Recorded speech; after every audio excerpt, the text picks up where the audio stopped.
This is, always an exciting time in your life when you're looking at possible graduate programs. It's just done in the most unusual circumstances possible. I hope that you're all healthy and well. And if you've got any questions about anything that I say along the way, Josh said, wait till the end. You actually don't have to. Just type the questions in, and I'll try to answer them. If there are questions particular about the kind of evolving responses to the pandemic, certainly feel free to ask those as well. But I've got a presentation about the Middle East Studies program. I'll just go through it, but again, feel free to type in your questions. I'll have to talk and read at the same time, and that might be a little stressful, but I'll just take a nap afterwards. So shoot your questions to me. So let me begin by just describing the MA program generally. Essentially what this is a program in a professionally oriented School of International Affairs that is oriented towards Middle Eastern studies. Presumably you knew that much when you applied, but let me go into a little bit of detail about how we apply that. What that means is you will take a multidisciplinary academic foundation. Basically, these will be political science, history, economics, anthropology, geography courses about how those disciplines approach the Middle East.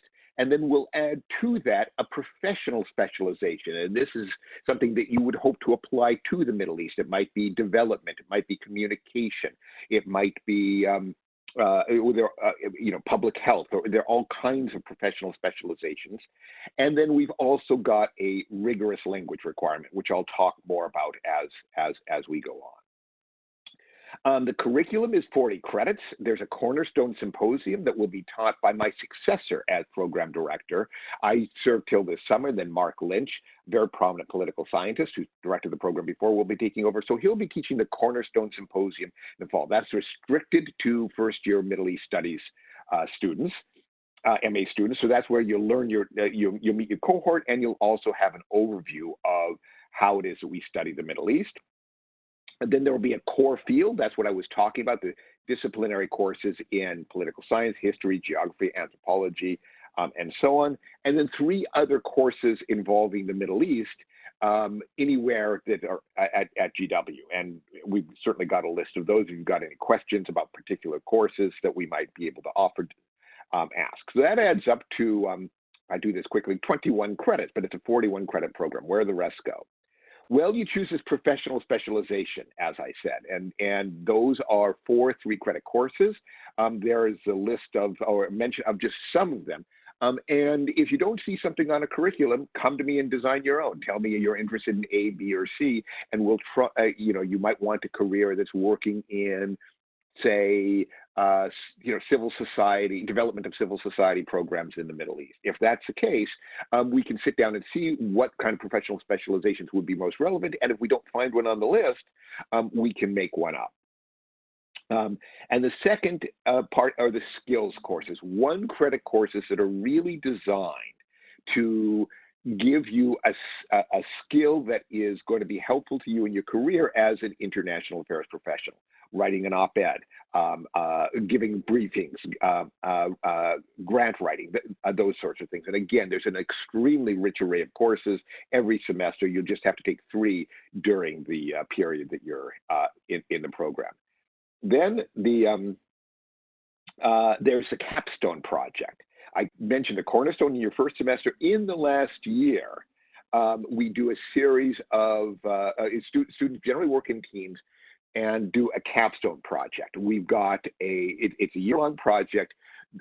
It often involves travel. This year, as some students did get to travel, but the travel ban essentially went into effect just as some students were about to go off. But in previous years, they've gone to the Gulf, they've gone to Morocco, they've gone to Europe sometimes to meet with, there was a group a couple of years ago that did something on Islamic education in Turkish schools in Germany. So they went to Germany.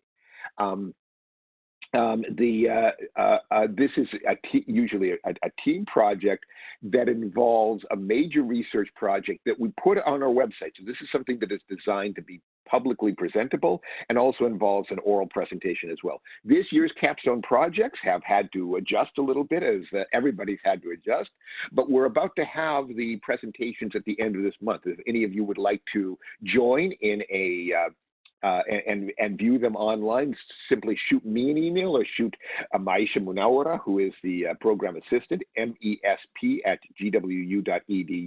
an email, either of us an email, and we can give you the schedule of capstone presentations, and you can join just to see what you would be doing 2 years from now, although we hope by then you'll be doing it in person rather than on the web.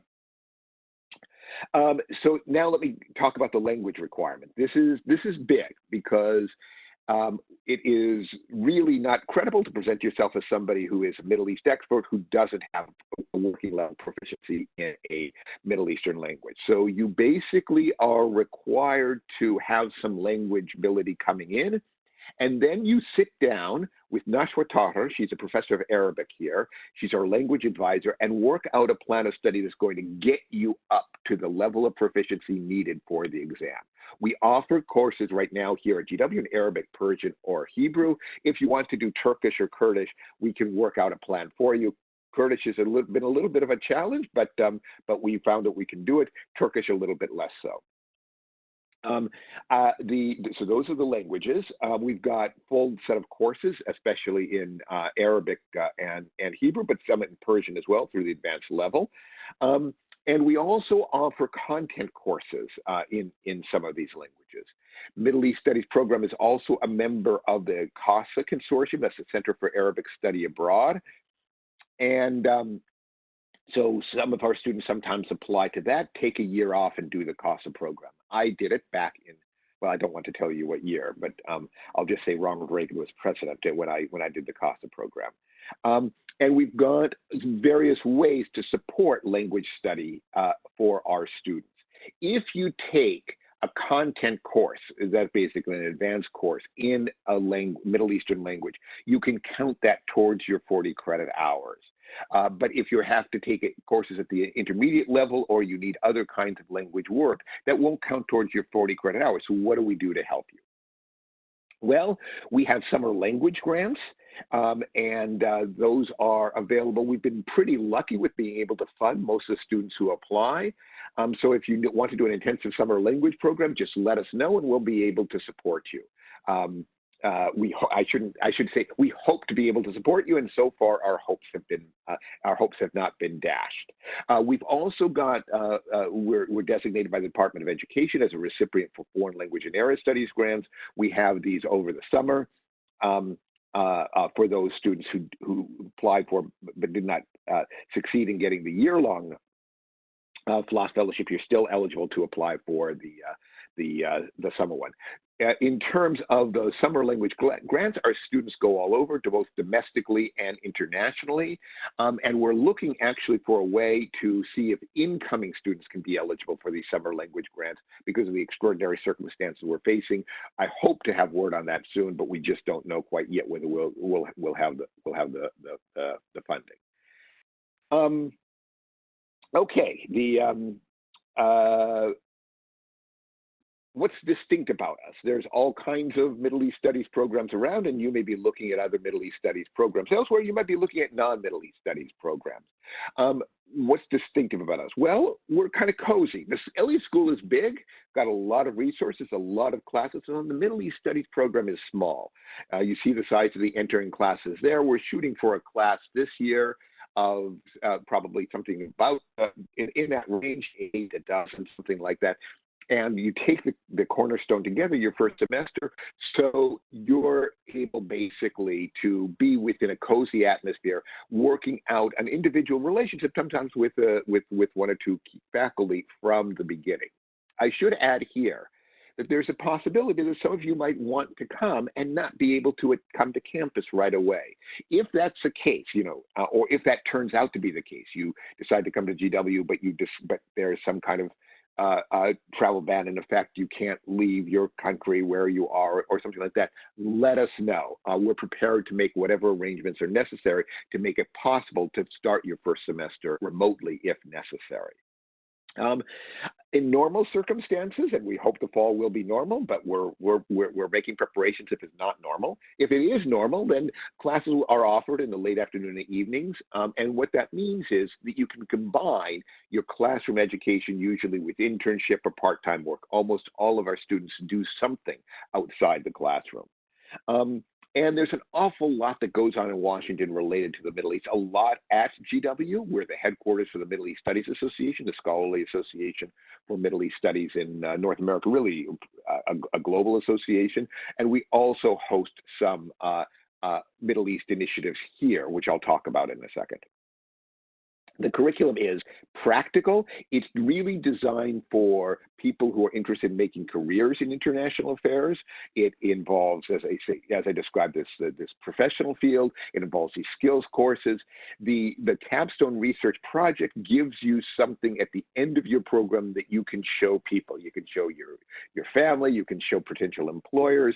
Occasionally, I've even had people contact me a couple years later saying, "Hey, I did a web search. I came across this project. Can you help me track down the people who did this, because we're real interested in talking to them about it." It's a really active campus. Right now, it's a sleepy campus, as most campuses are, although we're managing and finding ways to do things online. When we're here in person, it's like drinking from a fire hose. Film series, lecture series, conferences, and so on that are hosted here on campus. An awful lot more that is in town. Let me just talk about some of the things that go on campus. There's POMEPS. There's Mark Lynch, the incoming program director, whom I hope you'll get the chance to meet in the fall. He had something called the Project on Middle East Political Science, which is an attempt to bring Middle Eastern politics and scholarship about Middle Eastern scholarship into public view. So it's extremely active. There's an annual conference. There's a series of book launches by academics. There's a series of events on campus. That means that basically, if you come to GW, you can get a collection of free books at the book launches. You'll have the opportunity to meet probably most of the prominent Middle East political science scholars in this country and globally who come through. We've got the Middle East Policy Forum headed by Ambassador Skip Ganeem, who is on our faculty, and he hosts events that are oriented a little bit more towards the policy community. You see him there meeting with David Schenker, the Assistant Secretary of State for Near East Affairs. But he'll have evening events, lunch events throughout the semester, and he, believe it or not, in the 1960s, again, I won't give you the exact year, he was GW student body president. He's got a special place in his heart for GW students. After many of his events, he'll have dinner at a local restaurant. It may be the nicest dinner you'll ever have in grad school. And he rotates invitations among students to attend with speakers and faculty. We've got enormous study abroad opportunities as well. If you want to fit study abroad into your curriculum, come talk to us.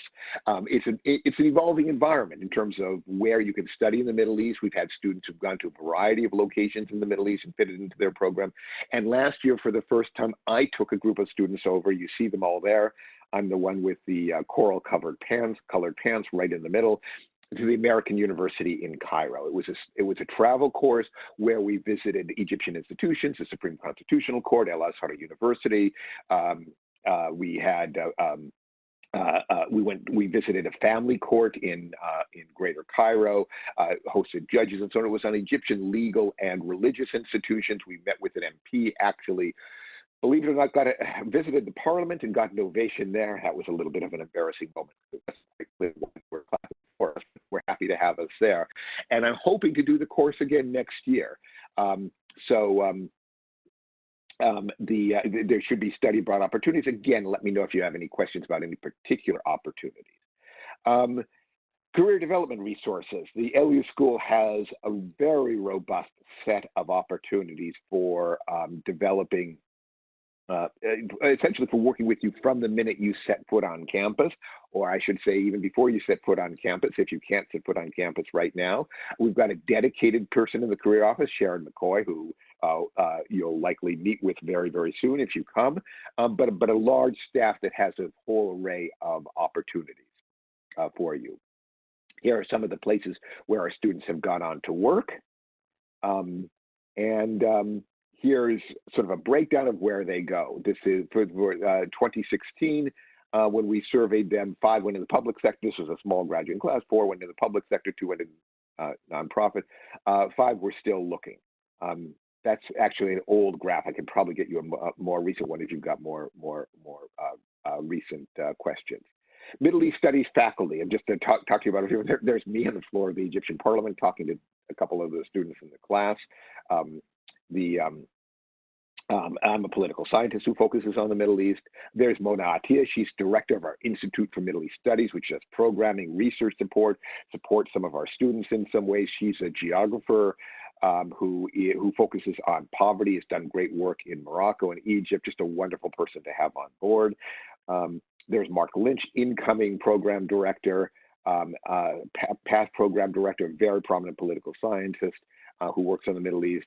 There's Skip Ghanim, who I mentioned before, former ambassador to Australia, to Jordan, to Kuwait, former director general of the Foreign Service. Really a gem to have as a human being. It's somebody who is always happy to meet with and work with students. There's Alana Feldman, who is an anthropologist, works in the dean's office now, is a vice dean of the Elliott School of International Affairs, but she's done work on Palestinians. She's done work on humanitarianism, on relief, and really, it's the sort of person that when I go to other academic conferences and I say I'm from GW, they say, oh, that's where Alana Feldman is. So it's a very prominent in her field. There's Shana Marshall, who's the associate director of the Institute for Middle East Studies. She's a political economist, and really has been very involved, very active in supporting the Middle East Studies students and in teaching a course on political economy of the Middle East. And there are some additional Middle East faculty. Actually, a lot of these are prominent and deserve much more than a bullet point. Dina Khoury, who's actually incoming president of the Middle East Studies Association, the Academic Association. Shira Robinson, who's a historian who teaches a lot of our students, and so on. So we've got a lot of Middle East faculty here. And finally, if you've got questions, shoot them to me right now. We've got a few minutes left. And but certainly feel free to email me, nbrown@gwu.edu. If you don't want to contact me directly, or you've got a more administrative thing or something like that, Maisha Munawara is a program assistant. She's at mesp@gwu.edu. If you've got language questions, Nashwa Tahir is a fantastic language teacher. Who's also just a very nice human being. And my experience in studying languages is those didn't always intersect. Sometimes the best teachers were also the toughest, but she's nice and effective. She's our language advisor. So you've got questions about, what language classes should I take? Am I really ready for this? What do you recommend I do to get ready? And so forth and so on. You can contact her directly. So that's it for my formal presentation. So far, you've been very good about listening, but not very good about asking me questions. So please shoot questions through the chat box, and I'll be here for another 5 minutes or so, I guess, to address any kinds of questions that you might have.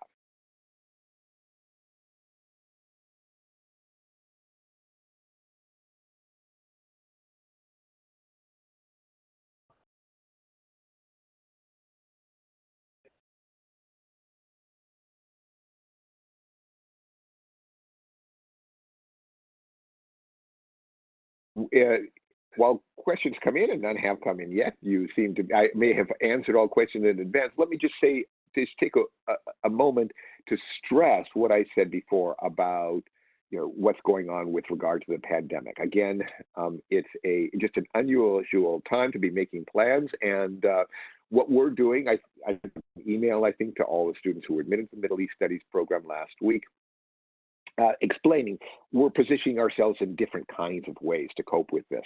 And we're looking at ways to sort of start, for instance, a group of people who are interested in Middle East studies over the summer, what I'm calling a virtual happy hour, which incoming students would be welcome to join, from recent alums, current students, and so on. We're experimenting with moving certain classes online. And we're taking other kinds of steps so that whatever happens and whenever it happens, we'll be prepared. Good question. Can students, wait a second, let me see. There are two questions that have come in. What kind of opportunities to partner with a global gender policy program? You could certainly do a professional field in global gender policy. You could take some of your electives, Middle East electives in that field. That's actually something that a couple students have done. Previous question, would I recommend doing a thesis? Can that help students who want to do a PhD online? Our students are steered towards the capstone. That's a group project. If you think you've got a PhD in you and you want to do an individual project, come talk to the program director. And we do approve it. You have to request it. And generally, the most persuasive reason is I'm interested in doing a PhD program and I want to see what doing a thesis would be like. So you can ask. And if you've got any questions about that individually, certainly feel free to shoot me an email. Can students outside of the program use the same resources for studying abroad in the Middle East? Yes, essentially. So the the study abroad programs that I mentioned, even my course, were open to all students within the Elliott School, and students, I will say, um, who want to do, say, summer language study and so on, are eligible, I think, to apply to the Institute for Middle East Studies for language program. I personally want you in the Middle East Studies program, but there are certainly ways, if you decide to go to another program, you can take advantage of the resources that we offer. And we do have a lot of overlap. Probably the biggest ones are with IDS, the International Development Studies, and with security policy, as well as international affairs. Elaborate more on the capstone projects. So you can take a look at our website. We've got them all up there and you can see the final product. But what I would say is that they usually involve travel. They usually involve some practical application of something that you've learned. During the, we've had students, for instance, study things like how it is that public space is allocated and regulated in Beirut. That's just one example. I've got students this semester looking at what calculations Syrian refugees make about repatriation. So those are the kinds of ideas. Again, I can give you others, but you can look on the website and shoot me an email. I want to get to the other questions. Exchange program with CNSPO, yes, it exists at the international affairs level. Excuse me, at the Elliott School level. We haven't had that many students do it from the Middle East Studies program. A lot has to do with course selections, but yes, it exists. And certainly come talk with me if you're interested in exploring that. Is it easy to integrate study abroad experience as a full-time second-year master's student? Yes, you generally want to do it in your first year, the spring semester of your first year, because of the capstone. But if you want to do it in the second year, you can work that out with the program director and even perhaps combine it with your capstone. And the other thing is I hope to do my Egypt course next year as well. That would be a short-term opportunity. And there may be other short-term opportunities available as well. I apologize for the speed at which I'm speaking. I do that in the classroom too, but right now my excuse is that I have so much ground to cover. But it looks like I've answered all the questions. If there are any other questions or any that I missed.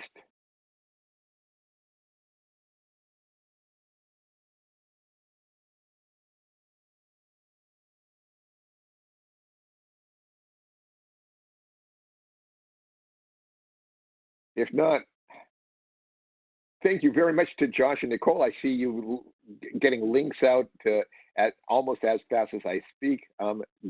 Great team here working at the Elliott School. Hope you'll be joining us in the fall.